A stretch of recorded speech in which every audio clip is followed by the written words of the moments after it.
नमस्कार, आदाब, सत श्री अकाल, हेलो दोस्तों।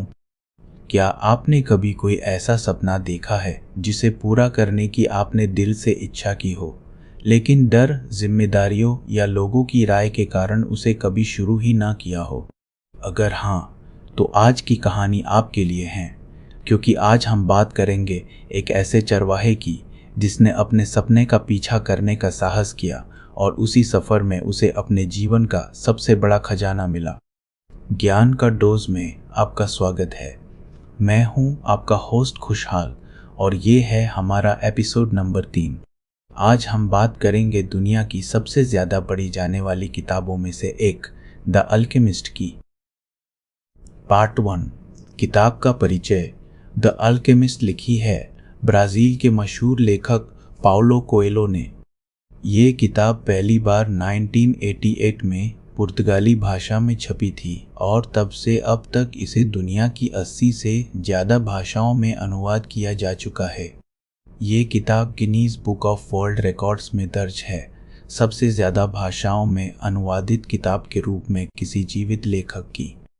दिलचस्प बात यह है कि जब ये किताब पहली बार छपी तो इसे बहुत कम लोगों ने खरीदा।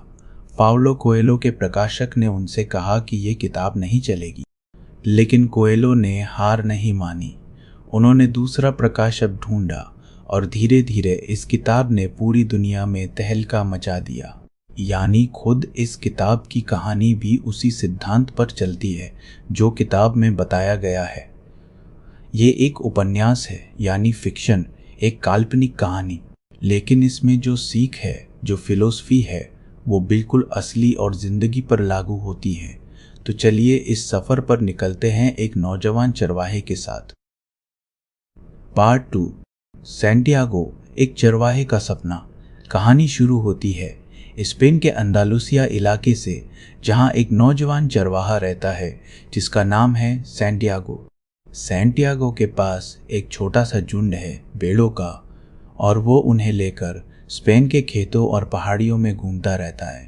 उसके माँ बाप चाहते थे कि वो पादरी बने, लेकिन सैंटियागो को दुनिया देखनी थी, इसलिए उसने चरवाहे का रास्ता चुना। एक रात सैंटियागो को एक अजीब सपना आता है। वो एक पुराने गिरजाघर के खंडहरों में सोया हुआ है और उसके सपने में एक बच्चा आता है जो उसे मिस्र के पिरामिडों के पास ले जाता है और कहता है यहाँ एक खजाना गड़ा हुआ है। सैंटियागो ये सपना बार बार देखता है। एक दिन वो तारिफा शहर में एक भविष्यवक्ता औरत के पास जाता है जो सपनों की व्याख्या करती है। वो औरत उससे कहती है, ये सपना सच है, तुम्हें मिस्र जाना होगा, पिरामिडों के पास, वहाँ तुम्हारा खजाना है। सैंटियागो उसकी बात सुनकर निकलने की सोचता है, लेकिन दिमाग में फौरन सवाल उठते हैं। भेड़े छोड़ूंगा तो खाऊंगा क्या? इतनी दूर कैसे जाऊंगा? क्या पता सपना झूठा हो। और यही वो पल है जो हम सब की जिंदगी में आता है, जब हमारा सपना हमें बुलाता है और हमारी अक्ल हमें रोकती है। पार्ट 3, मेल्कियोर, वो बूढ़ा राजा जिसने बदल दी सोच। उसी दिन एक बुजुर्ग आदमी सैंटियागो के पास आता है। वो खुद को सलेम का राजा मेल्कियोर बताता है और वो सैंटियागो से कहता है, मैं तुम्हारे सपने के बारे में जानता हूँ। मेल्कियोर उसे एक बहुत ज़रूरी बात सिखाता है, पर्सनल लेजेंड का मतलब। पर्सनल लेजेंड यानी वो काम, वो मकसद जो तुम इस दुनिया में करने के लिए आए हो, वो ख्वाब जो तुमने बचपन में देखा था, वो चाहत जो आज भी तुम्हारे दिल में कहीं न कहीं जिंदा है।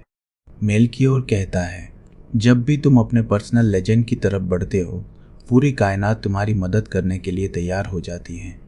यही इस पूरी किताब का सबसे मशहूर विचार है। जब तुम सच्चे दिल से कुछ चाहते हो तो पूरी दुनिया मिलकर तुम्हें उसे दिलाने की कोशिश करती है। मेल्कियोर सैंटियागो को 2 पत्थर देता है, एक काला और एक सफ़ेद, जिन्हें वो कहता है उरीम और थुमीम।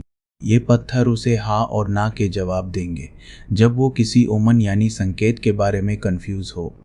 और सैंटियागो अपनी भेड़ें बेचकर मिस्र की राह पकड़ लेता है। पार्ट 4, तंजियर, जब सब कुछ छिन गया। सैंटियागो स्पेन से निकलकर अफ्रीका के तंजियर शहर पहुंचता है और यहीं उसके साथ वो होता है जो किसी के भी हौसले को तोड़ दे। एक लड़का जो उसे अरबी भाषा सिखाने का नाटक करता है, उसका पूरा सामान और पैसे चुरा लेता है। सैंटियागो एक अनजान देश में अनजान भाषा के साथ बिल्कुल अकेला और कंगाल खड़ा है। उसके दिमाग में आता है, वापस स्पेन चला जाऊं, भेड़ें पाल लूंगा, ये सपने वपने सब बकवास है। और यही वो पल है जो किताब बहुत खूबसूरती से पकड़ती है। ये पल हर इंसान की जिंदगी में आता है जब वो किसी नए सफर पर निकलता है। एक बड़ी रुकावट, एक बड़ा धक्का, और मन करता है सब छोड़कर वापस उसी पुरानी सुरक्षित जिंदगी में लौट जाएं। लेकिन सैंटियागो वापस नहीं जाता। वो तंजीर के बाजार में बैठकर सोचता है, मेरे पास अभी भी उरीम और थुमीम है, अभी सफ़र ख़त्म नहीं हुआ। और वो एक क्रिस्टल का सामान बेचने वाले की दुकान पर काम मांगने चला जाता है। पार्ट 5, क्रिस्टल मर्चेंट, वो सबक जो रुके हुए सपनों से मिला। क्रिस्टल की दुकान का मालिक एक बूढ़ा आदमी है जिसकी दुकान पहाड़ी पर है और जहां ग्राहक कम आते हैं। सैंटियागो उसके यहाँ काम करने लगता है और धीरे धीरे अपने नए आइडियाज से दुकान बदल देता है। ग्राहक बढ़ने लगते हैं, दुकान चमकने लगती है। लेकिन दुकान के मालिक की अपनी एक कहानी है। उसका सपना है मक्का की ज़ियारत करना, हज पर जाना। उसके पास पैसे भी है, वक्त भी है, लेकिन वो कभी गया नहीं। क्यों? क्योंकि वो उस सपने को सच होते नहीं देखना चाहता। वो कहता है, अगर मैं हज पर चला गया तो ज़िंदगी में जीने की एक वजह कम हो जाएगी। ये एक बहुत गहरी और थोड़ी दुखद बात है जिसे हम सब कभी न कभी महसूस करते हैं। कई बार हम अपने सपनों को पूरा इसलिए नहीं करते क्योंकि हम उनसे डरते हैं, सपने के टूटने से नहीं बल्कि सपने के पूरे हो जाने से। लगभग 1 साल बाद सैंटियागो के पास मिस्र जाने लायक पैसे जमा हो जाते हैं। वो दुकान छोड़ता है और एक काफिले में शामिल हो जाता है जो सहारा रेगिस्तान पार करके मिस्र जाएगा। पार्ट 6, काफिला और अंग्रेज, 2 अलग रास्ते, एक ही मंजिल। काफिले में सैंटियागो की मुलाकात एक अंग्रेज से होती है। ये अंग्रेज एक अल्केमिस्ट यानी कीमियागर को ढूंढ रहा है। एक ऐसा इंसान जो किसी भी धातु को सोने में बदल सकता है और जिसे फिलोसोफर्स स्टोन और एलिक्सिर ऑफ लाइफ का राज पता है। अंग्रेज के पास ढेर सारी किताबें हैं और वो उन्हें पढ़ पढ़कर इस राज को समझने की कोशिश कर रहा है। सैंटियागो और अंग्रेज की बातचीत में एक बेहद दिलचस्प तुलना निकलती है। अंग्रेज कहता है, मैंने हजारों किताबें पढ़ी हैं लेकिन अभी तक असली राज नहीं मिला। सैंटियागो जवाब देता है, मैंने ज़्यादा किताबें नहीं पढ़ी लेकिन मैंने ज़िंदगी पढ़ी है, काफिले को पढ़ा है, रेगिस्तान को पढ़ा है।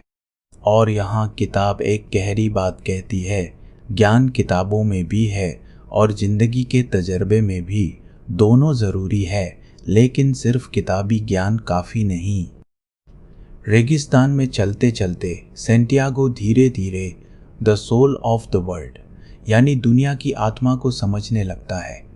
वो देखता है कि हर चीज़, रेत, हवा, पत्थर, जानवर सब एक ही भाषा में बात करते हैं, बस समझने की ज़रूरत है। पार्ट 7, फातिमा और प्यार का वो इम्तिहान। काफिला एक ओएसिस यानी रेगिस्तान में हरे भरे पड़ाव पर रुकता है जिसे अल फयूम कहते हैं। यहाँ सैंटियागो की मुलाकात होती है फातिमा से, एक रेगिस्तानी लड़की से जिससे वो पहली नज़र में ही प्यार कर बैठता है। सैंटियागो फातिमा से कहता है कि वो अपना सफ़र छोड़ देगा और यही रहेगा उसके साथ। लेकिन फातिमा कहती है, नहीं, अगर तुम अपने सपने का पीछा नहीं करोगे तो एक दिन तुम मुझसे नफरत करने लगोगे क्योंकि तुम मुझे अपने अधूरे सपने का जिम्मेदार मानोगे। ये बात सुनने में सरल लगती है लेकिन बहुत गहरी है। कितने ही लोग अपने सपने किसी रिश्ते की वजह से, किसी जिम्मेदारी की वजह से छोड़ देते हैं और फिर वो अधूरापन उनके रिश्तों में भी जहर घोलने लगता है। फातिमा की समझदारी यही है कि सच्चा प्यार वो होता है जो इंसान को उड़ने देता है, ना कि बांध कर रखता है। पार्ट 8, अल्केमिस्ट, जब गुरु मिलता है। ओएसिस पर ही सैंटियागो की मुलाकात होती है उस अल्केमिस्ट से जिसे अंग्रेज इतने समय से ढूंढ रहा था। लेकिन अल्केमिस्ट अंग्रेज को नहीं, सैंटियागो को चुनता है अपना शागिर्द बनाने के लिए। अंग्रेज पूछता है, ऐसा क्यों? अल्केमिस्ट जवाब देता है, क्योंकि उसने बिना किताबों के वो समझ लिया है जो तुमने हजारों किताबें पढ़कर भी नहीं समझा। अल्केमिस्ट सैंटियागो को सिखाता है कि सोने की तलाश असल में खुद को जानने की तलाश है। फिलोसोफर्स स्टोन और एलिक्सिर ऑफ लाइफ असल में कोई जादुई चीज़ें नहीं हैं। ये एक रूपक है उस ज्ञान का जो इंसान को तब मिलता है जब वो पूरे दिल से अपने पर्सनल लेजेंड का पीछा करता है।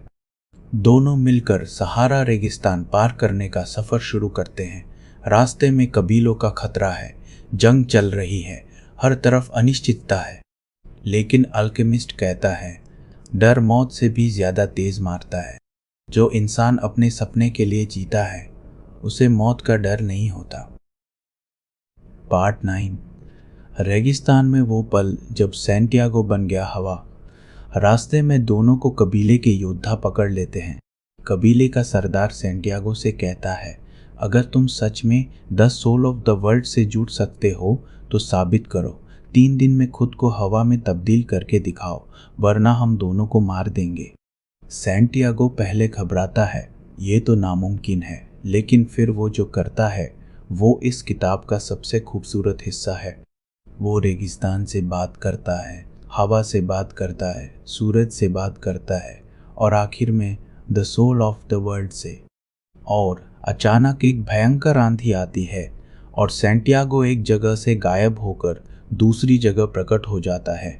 कबीले के लोग हैरान रह जाते हैं, वो दोनों को जाने देते हैं। और ये पल इस बात का प्रतीक है कि जब कोई इंसान पूरी तरह अपने मकसद के साथ जुड़ जाता है तो उसे ऐसी ताकत मिलती है जो उसने खुद कभी नहीं सोची थी। पार्ट 10। पिरामिड और वो सच जिसने सब बदल दिया। आखिरकार सैंटियागो मिस्र पहुंचता है। पिरामिडों के पास वो रेत खोदने लगता है खजाने की तलाश में, लेकिन कुछ नहीं मिलता। तभी कुछ लोग उसे पकड़ लेते हैं, पीटते हैं और पूछते हैं, क्या खोज रहे हो? सैंटियागो उन्हें अपना सपना बताता है। उनमें से एक आदमी ठहाका लगाकर हंसता है और कहता है, मुझे भी ऐसा एक बेकार का सपना आता था। स्पेन में एक पुराने गिरजाघर के खंडहर हैं जहाँ एक पीपल का पेड़ है, वहाँ कोई खजाना गड़ा है। लेकिन मैं इतना बेवकूफ़ नहीं कि सपने के पीछे भागता फिरूं। और सैंटियागो के होश उड़ जाते हैं, क्योंकि वो गिरजाघर, वो पीपल का पेड़, वो तो वही जगह है जहाँ वो खुद सोया करता था, स्पेन में अपने घर के पास। खजाना तो वही था जहाँ से उसने सफ़र शुरू किया था, लेकिन उसे ये पता तभी चला जब उसने पूरा सफ़र किया। और यही इस किताब की सबसे बड़ी, सबसे गहरी बात है। पार्ट 11। किताब की मुख्य सीखें। तो दोस्तों, द अल्केमिस्ट सिर्फ एक कहानी नहीं है, इसमें कुछ ऐसे विचार हैं जो ज़िंदगी के बारे में सोचने का नज़रिया बदल देते हैं। पहली बात, हर इंसान का एक पर्सनल लेजेंड होता है। वो सपना जो उसके दिल में बचपन से पल रहा है, उसे ढूंढिए और उसकी तरफ बढ़िए। दूसरी बात, सफ़र में रुकावटें आएंगी, धोखे होंगे, नुकसान होगा, लेकिन हर रुकावट असल में एक सबक है जो आपको आगे के लिए तैयार करती है। तंजीर में सैंटियागो अगर नहीं लुटता तो वो कभी क्रिस्टल मर्चेंट से नहीं मिलता और कभी आगे बढ़ने लायक नहीं बनता। तीसरी बात, ओमन्स यानी संकेतों पर ध्यान दीजिए। लाइफ बार बार आपको रास्ता दिखाती है, बस ध्यान देने की ज़रूरत है। चौथी बात, खजाना अक्सर वही होता है जहाँ से आपने शुरुआत की थी, लेकिन उसे पहचानने के लिए पूरा सफ़र करना ज़रूरी होता है। अनुभव आपको वो नज़र देता है जो बिना सफ़र के नहीं मिलती। और पांचवी और सबसे ज़रूरी बात, मकतूब यानी जो लिखा है वो होकर रहेगा, लेकिन इसका मतलब बैठे रहना नहीं है। इसका मतलब है भरोसा रखिए और चलते रहिए। पार्ट 12। निष्कर्ष। द अल्केमिस्ट एक ऐसी किताब है जो आपको याद दिलाती है कि आपके सपने बेकार नहीं हैं।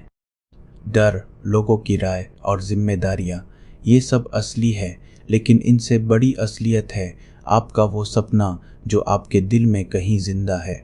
सैंटियागो की कहानी हम सब की कहानी है। हम सब किसी न किसी मोड़ पर अपने सपने और अपनी सुरक्षा के बीच खड़े होते हैं। और उस मोड़ पर यह किताब कहती है, चलो एक कदम उठाओ, बाकी रास्ता खुद बनता जाएगा। दोस्तों, उम्मीद है आज का एपिसोड आपको पसंद आया होगा। आपकी राय हमारे लिए बहुत महत्वपूर्ण है। अगर आपको ये पॉडकास्ट अच्छा लगा या कोई सुझाव देना हो तो हमें ज़रूर बताइए। हमारे बायो में जो लिंक्स दिए गए हैं उनके ज़रिए आप हमसे जुड़ सकते हैं। और हाँ, अगर आपके मन में कोई ऐसी किताब है जिसका सार आप इस पॉडकास्ट पर सुनना चाहते हैं तो वो भी ज़रूर बताइए। हम कोशिश करेंगे कि आपकी पसंद की किताब जल्द से जल्द आप तक पहुँचे। जहाँ भी हों, अपना ख्याल रखिए, पढ़ते रहिए, सुनते रहिए और ज्ञान का डोज के साथ जुड़े रहिए। अभी के लिए इजाज़त दीजिए दोस्तों, जल्दी ही वापस मिलेंगे।